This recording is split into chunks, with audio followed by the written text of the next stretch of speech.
British प्रधानमंत्री के रूप में लिज ट्रस की पारी की खराब शुरुआत हुई है। ये शुरुआत आर्थिक और राजनीतिक ही नहीं बल्कि कूटनीति के स्तर पर भी खराब रही है। हाल ये है कि लिज ट्रस की प्रधानमंत्री पद संभालने के 2 महीने के अंदर ही उनके वित्त मंत्री को कुर्सी खाली करनी पड़ी। ट्रस ने अपने करीबी दोस्त और भरोसेमंद सहयोगी वित्त मंत्री क्वासी क्वारटेंग को बर्खास्त कर दिया। दरअसल क्वासी चांसलर के रूप में अपनी आर्थिक नीतियों को लागू कर रहे थे।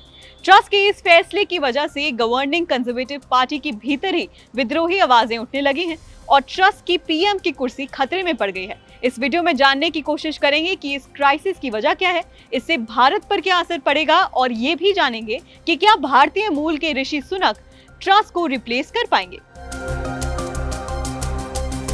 बैंक ऑफ इंग्लैंड ने आगाह किया है कि ब्याज दरों में अपेक्षा से अधिक बढ़ोतरी करने की जरूरत पड़ सकती है, क्योंकि यूके में महंगाई पिछले 40 वर्षों में सबसे ज्यादा तेजी से बढ़ रही है। अमेरिकी राष्ट्रपति जो बाइडेन ने भी लिज ट्रस की आर्थिक नीतियों को गलत करार देते हुए कहा कि सरकार ने मनी बजट के बाद जो खलबली मची वो मचनी ही थी।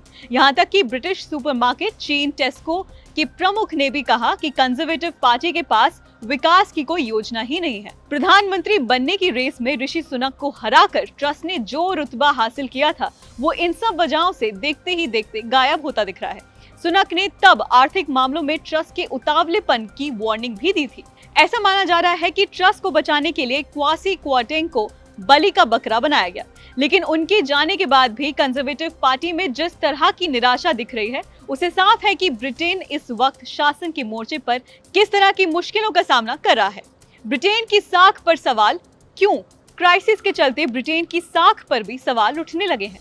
सबसे बुरे दौर में ब्रिटिश पॉलिसी मेकर्स ने पेशेंस के साथ हर संकट का अभी तक सामना किया है, लेकिन आज ये सवाल पूछा जा रहा है कि क्या नीतियां सोच विचार करने के बजाय पूरी तरह से विचारधारा के आधार पर बनाई जा रही हैं। पिछले कुछ वर्षों में ब्रिटेन एक के बाद एक मुसीबतों में फंसता गया।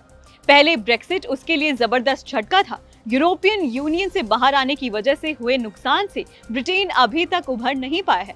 प्रचंड बहुमत के साथ कार्यकाल शुरू करने वाले बोरिस जॉनसन को तमाम आरोपों के बीच प्रधानमंत्री पद छोड़ना पड़ा और इसकी वजह से भी पॉलिसीज में काफी अंतर आया है। इस सबसे ऑपोजिशन पार्टी केयर स्टार्मर के नेतृत्व वाली लेबर पार्टी को काफी फायदा पहुंचा है। स्टार्मर की पार्टी ने टोरियों की अक्षमता से उपजी अव्यवस्था का फायदा खूब उठाया और ऐसा लगता है कि दिसंबर 2024 में होने वाले चुनावों में लेबर पार्टी जीत सकती है।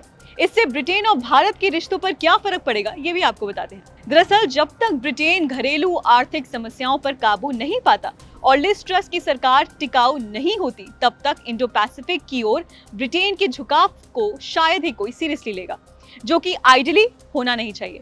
भारत जैसा देश जिसने ब्रिटेन के इंडो पैसिफिक यानी कि हिंद प्रशांत के प्रोएक्टिव रुख का स्वागत किया था, उसके साथ भी ट्रस सरकार के साथ संबंध बेहतर होते नहीं दिखते। इस सब को देखते हुए लगता है कि भारत ब्रिटेन व्यापार समझौता तय समय पर पूरा होना मुश्किल है। हो सकता है कि ऋषि सुनक आने वाले समय में लिज ट्रस को रिप्लेस भी करें। इस सब मामले में आपकी क्या राय है, हमें कमेंट करके जरूर बताएं। इस खबर से जुड़े अपडेट्स जानने के लिए आप देखते रहिए एबीपी लाइव।